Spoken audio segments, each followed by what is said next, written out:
Hello friends, आप सभी का बहुत बहुत स्वागत है कम्युनिटी रेडियो वक्त की आवाज 91.2 एफएम के यूट्यूब चैनल वक्त की आवाज रेडियो पर। मैं हूं आप सभी के साथ आपकी रेडियो होस्ट अंशिका। और फ्रेंड्स, हम लेकर आए हैं आज आप सभी के लिए एक खास प्रोग्राम पैगाम भरे पत्र का अगला भाग। तो आप सभी कार्यक्रम पैगाम भरे पत्र का अगला भाग जरूर सुने हमारे डिजिटल हैंडल वक्त की आवाज रेडियो पर। नमस्कार, आदाब, सत श्री अकाल। कैसे हो सब? उम्मीद करते हैं कि आप सब बहुत अच्छे होंगे और अपना सामुदायिक रेडियो वक्त की आवाज सुन भी रहे होंगे, क्योंकि जो ये समय होता है ये होता है आपके पैगाम भरे पत्र का, जिसमें आज हमारे साथ हैं करिश्मा और मैं हूँ राधा। और हम दोनों लेकर आपके पत्र हाजिर हो गए हैं कार्यक्रम पत्र भरे पैगाम में।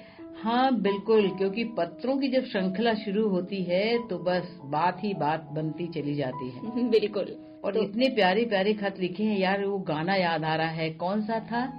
लिखे जो खत तुझे। हाँ, लिखे जो खत तुझे।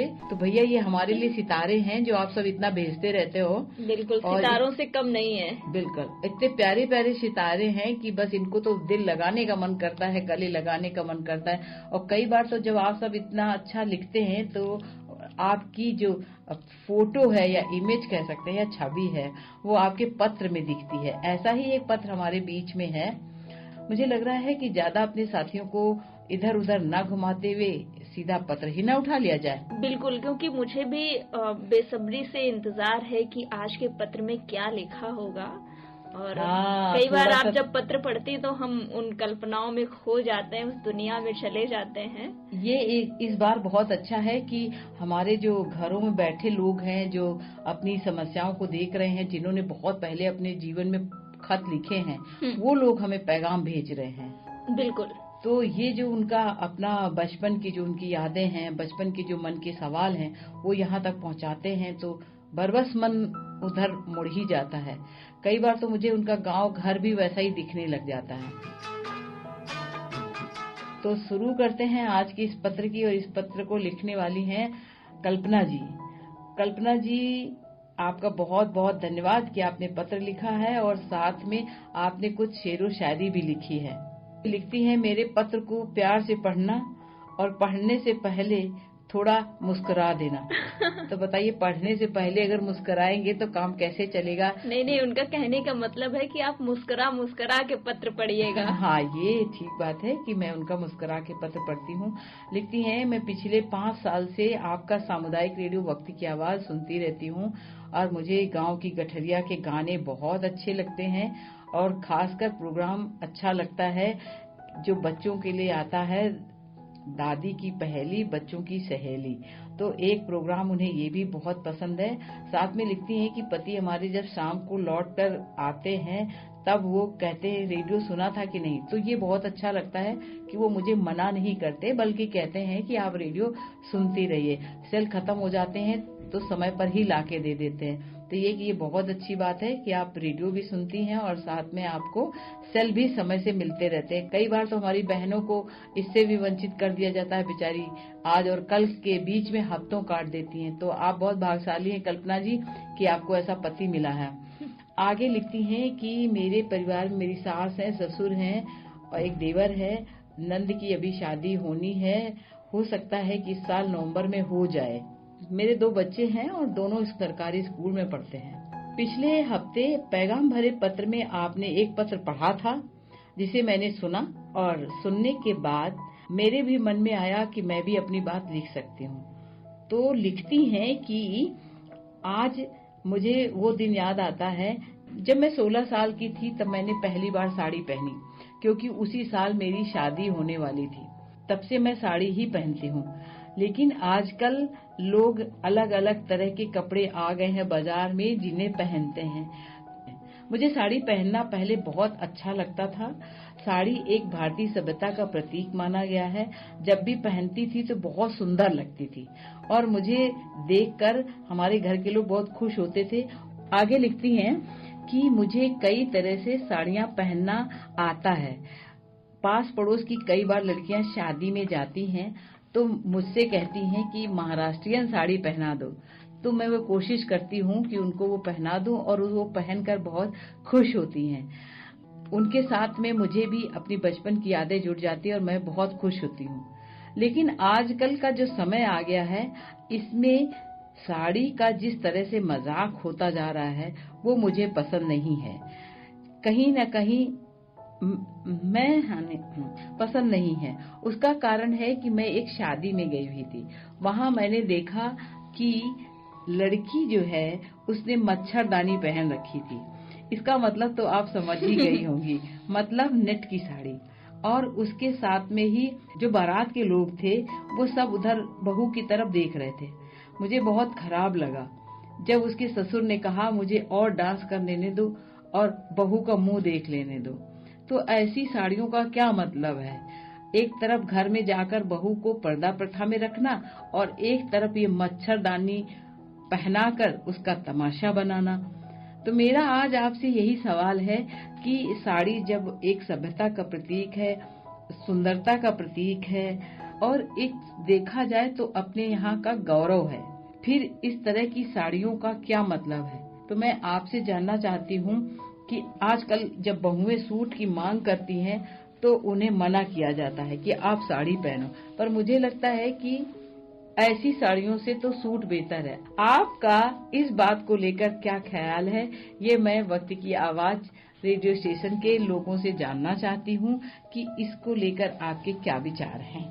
तो कल्पना जी, आपने बहुत अच्छा खत लिखा है, आपको बहुत बहुत धन्यवाद। और आपका सवाल भी काफी पेचीदा है क्योंकि लोग हैं, पसंद है, तो उसमें वक्त की आवाज की टीम क्या कहेगी।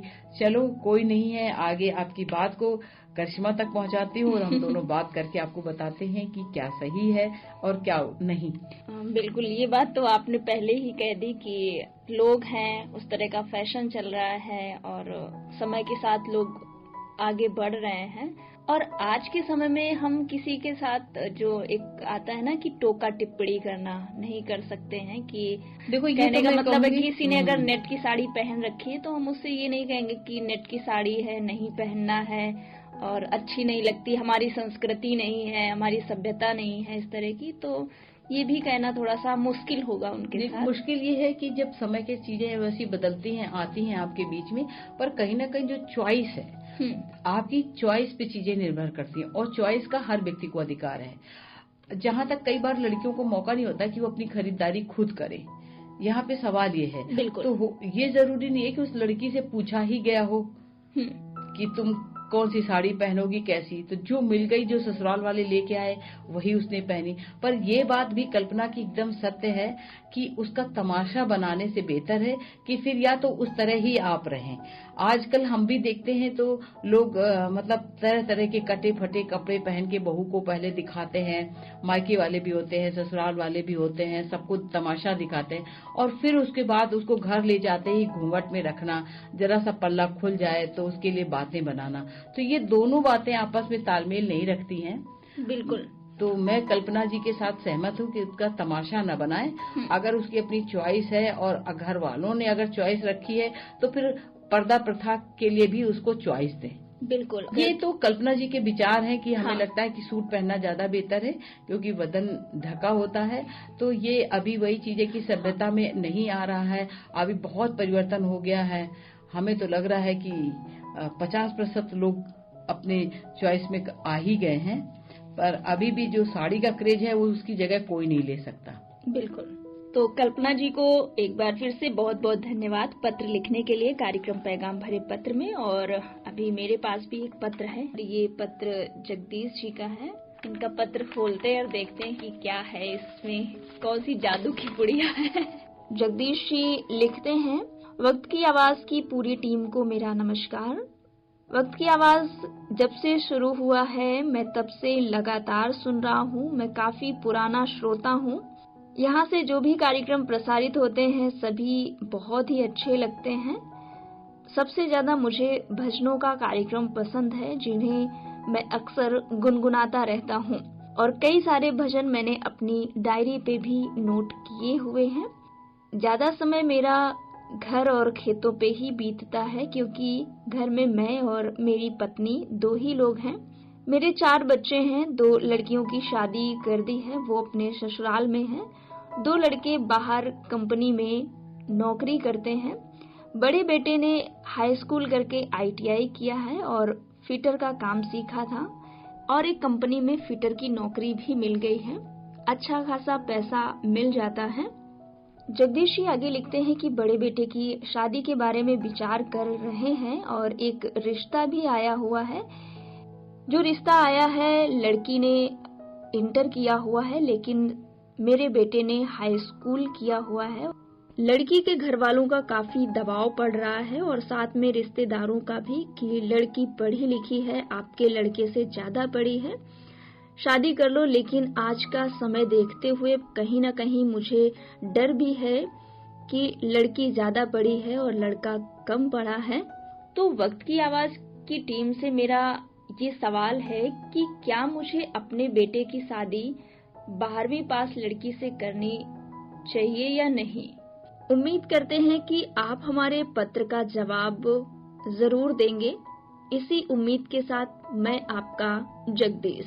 करिश्मा, जगदीश जी ने बहुत ही जुनून भरा पत्र लिखा है और ये कह सकते हैं कि इस तरह की समस्या आने पे कोई हल नहीं मिले तो करना क्या चाहिए। तो उन्होंने अच्छा किया कि जो मन में उथल पुथल चल रही है उसको कैसे हम शांत कर पाएं। तो इस उथल पुथल के लिए उनको हम यही कहना चाहेंगे। जगदीश भैया, आपको बहुत बहुत धन्यवाद के साथ मैं कहना चाहती हूँ कि जब आप इस तरह की समस्याएं डालते हैं तो कहीं ना कहीं हमें भी लगता है कि क्या निर्णय दें, पर सही देखा जाए तो उस पढ़ाई अपनी जगह है और जो उसकी परवरिश हुई है वो अपनी जगह है। तो आप उसको ये तय कर लें कि क्या उस लड़की की परवरिश सही है, क्योंकि आपके बेटे ने हाई स्कूल भी किया है, उसके बाद ITI भी किया हुआ है, इसके बाद नौकरी कर रहा है। तो उसको लेकर के चिंतित ना हो कि उसकी शिक्षा बहुत ज्यादा है, ये कोई मायने नहीं रखती है बहुत शिक्षा, बल्कि कोशिश करें कि बेटी अगर आपके घर आ जाती है और पढ़ने में अच्छी है, आगे पढ़ना चाहती है, तो उसे भी आगे बढ़ाएं। तो ये बात आप उससे अभी स्पष्ट कर लें कि कल को वो ताने नहीं मारे, क्योंकि हर लड़के को भी ये डर होता है कि कोई पत्नी कहे कि हम तुमसे ज्यादा पढ़े हैं। तो ये जो ताना है, ये मन मुटाव न बन जाए, इसके लिए पहले से ही लड़की के साथ बात कर लें कि अगर ऐसी कोई भावना है तो मैं इस रिश्ते को आगे नहीं ले जाऊंगा। अगर आप अपनी मम्मी पापा से नहीं कह पा रहे हैं तो आप हमें जरूर बता दें, ताकि हम चाहते हैं कि हमारा परिवार सुखी परिवार है और सुखी परिवार बना रहे, किसी तरह का मन मुटाव ना हो। तो पढ़ाई मायने नहीं रखती, परवरिश मायने रखती है। आप उसके साथ बात करिए और इस समस्या का हल पाइए। तो उम्मीद है कि जगदीश जी को उनके इस पत्र से जो उनका सवाल आया था उन्हें जवाब मिल गया होगा। बहुत बहुत धन्यवाद जगदीश जी का। और साथ ही हम धन्यवाद करते हैं अपने सभी श्रोताओं का जो बड़े ही उत्सुकता के साथ हमारे पत्रों को सुन रहे हैं, और हम चाहेंगे कि वो आगे हमें अपने पत्र लिखें। और साथ ही कल्पना जी को भी बहुत बहुत धन्यवाद। आप सब अपने पैगाम इधर भेजते हैं तो बहुत अच्छा लगता है, क्योंकि पैगाम है तो हम हैं। तो यही है वक्त की आवाज की अपनी खासियत कि पैगाम चाहिए, पत्र के माध्यम से दीजिए, व्हाट्सएप के माध्यम से दीजिए, पर वो आपके विचार यहाँ जरूर साझा करेंगे। अगर मन में किसी भी तरह की उथल पुथल चल रही है तो निसंदेह आप खत लिखें और हम उसे जरूर शामिल भी करेंगे और पढ़ेंगे भी। बहुत बहुत शुक्रिया।